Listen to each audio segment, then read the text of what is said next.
Bismillahirrahmanirrahim. Assalamualaikum warahmatullahi wabarakatuh. Alhamdulillah wassalatu wassalamu ala Rasulillah wa ala alihi wa sahbihi wa man wala wa ba'du. Saudara-saudariku dimanapun Anda berada, alhamdulillah kita bersyukur pada Allah Subhanahu wa taala masih diberikan kesempatan untuk menunaikan ibadah siam Ramadan sampai dengan hari yang kedua ini.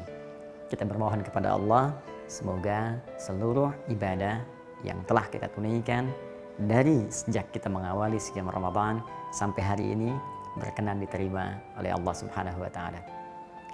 Baik, hari ini kita akan coba lanjutkan bahasan di pertemuan yang lalu tentang anugerah yang Allah akan limpahkan bagi seseorang yang berpuasa Ramadan dengan maksimal sesuai dengan ketentuan syariat dalam Al-Quran dan petunjuk Rasulullah Sallallahu Alaihi Wasallam. Selain ia akan mendapatkan limpahan mulia saat kembali kepada Allah di akhirat dengan spesifik surga yang Allah namai langsung pintu surganya melalui lisan Nabi Sallallahu Alaihi Wasallam bernama Ar-Rayyan itu, maka ia pun berpeluang mendapatkan bonus dunia dengan limpahan ampunan dari semua dosa yang pernah dikerjakan sejak ia mulai balik sampai detik ia menunaikan puasa dengan sempurna sesuai dengan petunjuk Allah dan Rasulnya. Karena itu, mari segera kita kembali kepada hadis yang disampaikan Nabi dan dikutip oleh Al-Imam Al-Bukhari dalam kitab sahihnya, Kitabus Shiyam nomor hadis ke-38. Kita coba bacakan kembali, kemudian kita sambungkan dengan bahasan yang kemarin telah kita selesaikan untuk kita sempurnakan di pertemuan kali ini. Baik, kita kembali ke hadis Nabi Sallallahu Alaihi Wasallam. Saya coba uraikan dulu dengan pembahasan yang telah kita uraikan di pertemuan lalu. Man shama Ramadana, siapapun, baik lelaki, perempuan, besar, kecil, tua, muda, tanpa batas, sekat-sekat dunia, sepanjang ia beriman kepada Allah Subhanahu wa taala dan memenuhi kualifikasi untuk menunaikan ibadah siam. Shama Ramadana, ia menunaikan puasa di bulan Ramadan. Kalimat ini menjadi pembeda dengan puasa-puasa yang ditunaikan selain Ramadan. Jadi ketentuan ini hanya berlaku untuk di bulan Ramadan saja.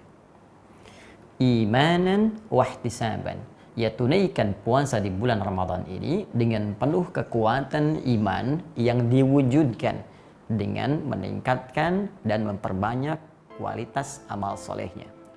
Tingkatkan kuantitasnya, tambah dari mulai fardu, tambah dengan sunnah, kemudian isi dengan kualitas yang lebih baik. Bukan sekedar dia bertakbir sampai dengan salam, tapi mencoba memahami apa yang ia bacakan dan merenungkan dari setiap apa yang ia gerakan, ia bacakan, ia tilawahi, sehingga lebih mendekatkan dirinya dengan Allah Subhanahu wa taala. Kembali, siapa yang menunaikan puasa Ramadan dengan penuh kekuatan iman yang dibuktikan dengan meningkatkan amal solehnya, salatnya meningkat, puasanya bagus, baca Qur'annya meningkat, sedekahnya meningkat seperti yang telah kita bahas di pertemuan yang lalu, wahtisaban, dan ia ukur-ukur amalannya dijaga supaya ikhlas ditunaikan karena Allah Subhanahu wa taala. Tarawihnya ikhlas, bukan karena orang lain tarawih saya lantas tarawih. Baca Al-Qur'annya ikhlas, bukan karena dapat info orang sudah 1 juz saya pengen 2 juz. Sedekahnya ikhlas, bukan karena motif tertentu, baik ria, sum'ah ataupun yang lainnya. Ria ingin dilihat orang, sum'ah ingin didengar orang, atau motif-motif lain selain karena Allah Subhanahu wa taala. Jika mampu dikerjakan dengan kekuatan iman dan ikhlas, ghufira lahu ma taqaddama min dzambi, maka ia berpeluang diampuni seluruh isun mausul, ya dulu alal jama', ya huruf sambung konjungsi menunjuk pada satu keadaan bentuknya jama', luas, banyak sifatnya. Ya, jadi seluruh diartikannya, seluruh taqaddama min dzambi, dari dosa-dosa yang pernah ia kerjakan di masa lalunya. Masya Allah. Ya, ada orang yang tidak pernah bebas dari kesalahan tentunya. Yang ini menarik, dia banyak berbuat salah sehingga melahirkan dosa, namun berpeluang ketika dia puasa, dosanya diampuni oleh Allah Subhanahu wa taala. Tak terlukiskan sejak kita mulai balik berapa kali mata kita menatap yang keliru, telinga mendengar yang salah, lisan bercakap yang tidak benar sampai ke ujung kaki. Dan ternyata ada waktu, begitu kita menunaikan puasa, mengerjakan sesuai ketentuan, seketika Allah berkenan mengampuni seluruh dosa yang dikerjakan oleh anggota tubuh kita ini. Nah, bahasan kita berhenti di pernyataan ini pada pertemuan yang lalu. Sekarang kita akan masuk kepada detail selanjutnya. Bagaimana ciri orang yang mendapatkan bonus ampunan Allah ini sehingga dia bisa melihat keadaan dirinya sudah terbebas dari dosa dan kesalahan yang telah diampuni oleh Allah Subhanahu wa taala. Baik. Inilah inti pembahasan kita dalam kultum kali ini. Secara singkat kita akan tanyakan, ya Allah, kalau saya ingin mengetahui apakah dosa saya telah diampuni, puasa saya diterima, kesalahan saya dihapuskan, bagaimana cara mengukurnya? Baik, pemirsa, mari kita lihat pelan-pelan. Kalau kita kembali kepada ketentuan Al-Quran, orang-orang yang diampuni dosanya, maka disifati oleh Al-Quran dengan kalimat yang singkat tapi padat. Itu taba, ya, taba, yatubu, taubatan. Taba, ini kata kerjanya, yatubu, taubatan, taubat. Ya, ini sifatnya. Dan sudah diserap ke dalam bahasa Indonesia dengan nama taubat. Secara sederhana, taubat itu kembali. Ya, saya ulang, taubat itu kembali.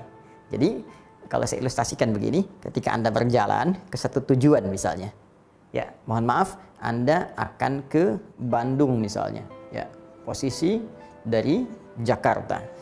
Saya dari Jakarta akan ke Bandung. Harusnya jalan yang ditempuh ini. Tapi tiba kemudian, ia salah jalan. Nah, maka jika ia ingin menuju tempat yang benar, tujuan yang telah ditetapkan, secara gampangnya ia mesti kembali ke jalan yang benar. Ya, jalan yang lurus tadi, yang telah ditunjukkan. Maka ketika kembali ke jalan yang benar ini akan mudah ia mencapai tujuannya. Nah, dalam bahasa Arab, ketika seseorang kembali menuju hal yang benar, bukan sekedar kembali. Ya, karena kembali bahasa Arabnya banyak. Ada itu kembali, raja itu pulang, balik. Tapi taba khusus kembali untuk menuju jalan yang benar, yang mengarahkan kepada nilai-nilai kebaikan. Maka ketika Anda kembali untuk menuju jalan yang benar dan diikuti petunjuk dengan benar, maka itu yang disebut dengan taubat. Pekerjaannya disebut dengan taba, yatubu, ya, sifatnya disebut dengan taubat. Ada orang yang diminta oleh Allah berbuat soleh. Soleh kamu ya, soleh. Soleh, berbuat hal kebaikan yang dibenarkan oleh Allah Subhanahu wa taala. Telinga soleh, dengar yang baik-baik. Lisan soleh, berkata yang baik-baik. Pandangan soleh, menatap yang baik-baik. Ternyata pandangan ini pernah salah lihat. Pendengaran pernah keliru mendengar. Lisan pernah salah bertutur. Dan dia ingin kembali berbuat soleh. Dari yang salah, ingin menjadi soleh. Maka bagaimana caranya? Ya, maka kata Allah sederhana, kembalikan fungsinya dari yang salah, tinggalkan yang salahnya, balikan kepada yang solehnya. Maka dari itu, ketika disebutkan kalimat tobat dalam Al-Quran, ada rumus yang sangat indah disampaikan dengan tuturan berikut. Quran surah keempat, An-Nisa, ayat ke-17. Ya, Allah sampaikan, perhatikan ini standar taubat dalam Al-Quran. Innamat taubatu 'alallahi. Innamat taubatu 'alallahi. Sungguh taubat yang diterima oleh Allah itu hanyalah sebagai berikut. Jadi kalau ada kata innama itu diartikan hanya, ya, jadi ada batasan. Disebut dengan adatul hasri, sesuatu yang menunjukkan batas. Ya, seperti kalau kita mau zakat mal itu hanya boleh disalurkan ke 8 golongan. Di luar itu tidak boleh, kecuali golongan tersebut memiliki sifat dari yang 8 ini. Ini disebutkan di Quran surah ke-9 At-Taubah ayat ke-60. Dibuka dengan kata innama sadaqatu lil fuqara wal masakin dan seterusnya ayat. Kalau diterjemahkan, zakat itu hanya boleh dikeluarkan pada 8 golongan berikut. Kenapa disebut hanya boleh? Karena ada kata innama di depannya. Rumus yang sama diterapkan pada kaidah taubat. Kata Allah, innamat taubatu 'ala Allah. Taubat yang diterima oleh Allah itu hanya sebagai berikut. Lilladzina ya'maluna as-su'a bijahalatin tsumma yatubuna min qarib. Itu orang-orang yang pernah berbuat salah. Su itu salah, jamaknya sayyi'at. Su Nah, itu salah. Ya, berbuat buruk salah. Sumbernya nafsu. Ya, su itu sumbernya nafsu. Di mana ditemukan? Di Quran surah ke-12 ayat 53. Quran surah 12 ayat 53. Ya. Allah berfirman, "Wa ma ubarri'u nafsi, innan nafsa la'ammaratun bisu illa man rahima rabbi." Ya, dan kita, kata Allah, manusia itu, kata Allah, tidak bisa menganggap dirinya suci. Kata Nabi Yusuf alaihissalam, aku tak bisa menilai diriku suci karena ada nilai kemanusiaan. Hanya ya kasih Allah yang menjadikan setiap nabi dan rasul itu maksum, dijaga dari salah. Cuma kalau manusia biasa nggak punya sifat maksum, pasti salah. Kenapa? Karena ada nafsu dalam dirinya. Ya, innan nafsa la'ammaratun bisu. Sungguh nafsu itu senantiasa mengarahkan pada keburukan, sesuatu yang salah. Jadi sumbernya nafsu, dan nafsu cenderung kemudian membimbing organ tubuh untuk berbuat salah. Di Quran surah ke-4 ayat 17 kata Allah, kalau ada orang pernah berbuat salah karena dorongan nafsunya, maka jalannya segera dia kembali. Tsumma yatubuna min qarib. Segera tobat. Nah, tobat itu harus disegerakan. Taubat itu jangan ditunda. Karena itu orang-orang yang cenderung mengerjakan amal soleh karena imannya, itu pasti akan ditunjukkan oleh Allah di sela-sela amal solehnya itu hal-hal yang pernah dilakukan di masa lalu dalam perbuatan salahnya. Sehingga cenderung fitrahnya mendorong dia untuk bertobat kepada Allah. Di orang-orang yang diterima oleh Allah Subhanahu wa Ta'ala amal solehnya dan digugurkan dosa-dosanya, yaitu orang yang saat beramal soleh itu dia merasakan kenikmatan sholatnya, kenikmatan baca Qur'annya. Tak sadar dia teringat dengan dosa-dosanya, lantas dia meneteskan di air matanya, ya Allah, saya pernah berbuat salah. Kemana aja saya selama ini jarang menikmati bacaan Al-Quran. Kemana aja saya selama ini meninggalkan sholat padahal bisa saya kerjakan sampai dengan di malam hari. Kemana aja saya selama ini, ya Allah, Engkau titipkan saya harta yang cukup banyak, tapi enggan untuk bersedekah, sementara semua ini akan dihisab. Allahu Akbar. Jadi sifat orang yang taubat itu dijelaskan oleh Al-Quran adalah orang-orang yang ingin segera kembali berpikir untuk mengentaskan kesalahannya dan kembali kepada jalur kesolehannya. Jadi kalau Anda ingin bertanya kepada Allah secara singkat, ya Allah, bagaimana caranya saya mengetahui bila dosa saya telah diampuni oleh-Mu? Maka cara pertama, kata Allah, lihat, kamu punya sifat taubat tidak? Nih. Saya ulangi. Kata Allah, lihat kamu punya sifat taubat tidak? Kalau punya sifat taubat, maka berita baiknya itu yang diampuni oleh Allah Subhanahu wa Ta'ala sebagai tanda bagian yang pertama. Apa sifat taubatnya? Sederhananya, meninggalkan jalan yang salah tadi, ini salah, tinggalkan, kembali kepada jalan yang saleh. Jadi, sifat yang pertama untuk mengetahui apakah seseorang diampuni oleh Allah Subhanahu wa Ta'ala, dia memiliki sifat taubat dengan meninggalkan yang salah untuk kembali kepada yang saleh. Jadi ketika Anda merasakan bagian yang pertama ini, berbahagialah bahwa itu tanda pertama Allah telah menerima taubat kita dan mengampuni dosa-dosa kita. Tinggalkan yang salah. Jadi kalau kita mau ingin lihat dengan singkat, telinga sudah nggak senang dengar yang buruk lagi, mata sudah nggak nyaman lihat yang nggak bagus lagi. Jadi setelah kita dengar ini misalnya di hari yang kedua, tiba-tiba ada tayangan di TV terlihat iklannya nggak bagus, Anda sudah nggak suka. Apa sih iklannya nggak bagus nih? Pindahkan aja, ya ganti aja. Kalau bisa tiap mau maghrib tonton Aku Suka aja misalnya, ya ayo kultum sejenak untuk berbuka. Nah, jadi yang Anda lihat itu acara-acara yang bagus, acara-acara tentang penghafal Quran, acara-acara tentang orang meningkatkan sholat, ya buka aurat sudah nggak suka lihatnya. Yang terdengar buruk sudah nggak mau didengar. Ini tanda pertama. Ketika Anda bisa meninggalkannya, tanda dari Allah bahwa taubat kita diterima oleh Allah. 2. Tidak cukup sekedar ditinggalkan yang salah, tapi kita harus menempuh yang soleh. Jalan yang benarnya. Ini kalau Anda cuman balik dari sini, saya salah arah balik, cuman diam di sini, ya kapan nyampenya ke Bandung? Karena itu kalau seseorang ingin mendapatkan anugerah ampunan Allah, di sini ada ampunan, ada rahmat, ada surga, ingin dapat, setelah balik dari yang salah, cepat kejar yang solehnya. Ambil ini. Karena itu disifati kemudian di ayat yang lain di Quran, Al-Quran surah ke-5 ayat 39. Ini bahkan langsung dicontohkan oleh Allah kesalahannya pada ayat 38-nya. Ya, maaf, tidak ada manusia yang sempurna. Setiap kita pasti pernah berbuat salah. Saya pun ini mungkin hanya ditutup saja sebagian dari aib-aibnya. Boleh jadi Anda bisa lebih baik di hadapan Allah dibandingkan dengan saya. Karena itu kata Allah, mungkin ada yang salah dalam perjalanan hidupnya. Pernah mencuri, wasariqu wasariqatu di ayat 38-nya. Ayat 38-nya Allah berbicara tentang jenis pelanggaran, kesalahan-kesalahan berupa pencurian, korupsi, mencuri dengan semua namanya. Itu kan cuma dibedakan dengan istilah saja. Korupsi ya maling juga, mencuri apapun ya pencurian juga.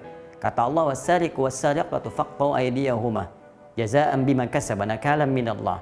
Ya, para pencuri itu lelaki atau perempuan, ya berikan pelajaran yang membuat dia mengerti bahwa itu salah, berikan pelajaran yang tegas. Potong tangannya. Kalau tak berlaku hukum itu, maka buat hukum yang ketat sehingga tangan terpotong. Ya, maksudnya tangan tidak punya peluang lagi untuk mencuri. Kalau memang hukum potong tangan itu secara real belum bisa diterapkan, bikin hukum yang ketat, tafsirkan majazi.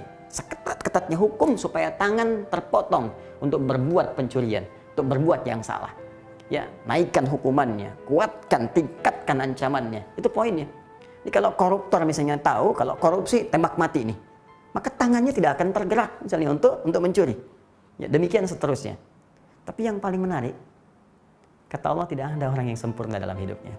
Kalaupun Anda pernah berbuat salah dan diberikan jalan untuk kembali, maka yang paling indah, lihat ayat 39-nya. Faman taba min ba'di zulmihi. Siapa yang ingin kembali, taba, ingin balik, mimba di zulmi, setelah dia berbuat salah sehingga menggelapkan keadaan hidupnya. Orang salah itu hidupnya gelap, gak enak. Karena itu takut kelihatan orang. Dia lebih senang dengan kegelapan, ya. Karena kalau terang takut kelihatan orang. Itu bahasa kiasan yang indah. Nah, poinnya wa aslaha yuslihu, kemudian memperbaiki diri menuju yang saleh. Ya, ingat kaidah pembahasan kita di ilmu bahasa, kalau ada tambahan kata aslaha yuslihu, tasrifnya kan ditambah hamzah dari kata saluha yasluh, saleh. Ya, aslaha berusaha untuk saleh. Jadi syarat yang kedua, orang yang diterima tobatnya oleh Allah, diampuni dosanya setelah dia meninggalkan yang salah, dia berusaha bergegas menuju yang saleh. Maksudnya mengganti perbuatan salah dengan fungsi yang saleh. Apa yang salah di pandangan? Melihat yang diharamkan. Bagaimana kalau kita ingin taubat dari situ? Tinggalkan yang haram, ganti dengan yang soleh, yang halal. Pandang yang baik-baik, dengar yang baik-baik, ucapkan yang baik-baik. Jadi secara singkat, di hari kedua, di bulan Ramadan ini, kalau kita ingin mengukur apakah dosa kita diampuni oleh Allah sampai hari kedua ini, maka sederhana. Apakah kita sudah berkenan meninggalkan yang diharamkan oleh Allah? Dan sekarang bergegas untuk merencanakan perbuatan baik untuk menutup yang salah-salah itu sehingga lebih soleh di hadapan Allah Subhanahu wa Ta'ala. Berapa usia Anda saat ini? 30? 40? 50? 60? Dari sekian usia yang telah Allah titipkan, berapa waktu yang telah terbuang selama ini untuk berbuat yang salah dengan cita-cita surga yang diharapkan itu? Apakah sebanding? Jika Anda menyadari bahwa yang dulu sudah banyak yang salah, maka setidaknya yang tersisa kita gunakan untuk membentuk yang saleh. Tutup yang salah, jadikan masa lalu sebagai pelajaran untuk memulai hidup baru yang lebih baik. Abaikan pernyataan manusia, abaikan pandangan manusia. Siapapun Anda, apakah pernah bertempat satu tempat tertentu, berbuat keburukan tertentu, boleh jadi itu jalan dari Allah supaya Anda merasakan kenikmatan taubat dan meninggalkan perbuatan itu untuk kembali kepada ridha Allah Subhanahu wa Ta'ala. Jika Anda tak mampu berlomba dengan orang soleh meningkatkan ketaatan, setidaknya berlomba dengan para pendosa untuk bertobat di hadapan Allah Subhanahu wa Ta'ala. Nah, saudara-saudariku, ini jawaban dari pertemuan yang lalu. Semoga amalan kita diterima oleh Allah Subhanahu wa Ta'ala. Semoga dosa kita diampuni oleh Allah Subhanahu wa Ta'ala, dan semoga seperti namanya, Ramadan memberikan hikmah di balik penamaan ini yang memberikan tanda bahwa dosa-dosa kita sudah hilang saat kita menunaikan ibadah puasa. Pertanyaannya, apa sebetulnya makna Ramadan itu? Apa kaitannya dengan pengguguran dosa? Kita akan lihat dalam pertemuan yang berikutnya, edisi Aku Suka pada hari ketiga. Adi Hidayat, subhanakallahumma wa bihamdika, asyhadu an la ilaha illa anta, astaghfiruka wa atubu ilaik. Selamat berbuka. Alhamdulillahirabbil alamin. Assalamualaikum warahmatullahi wabarakatuh.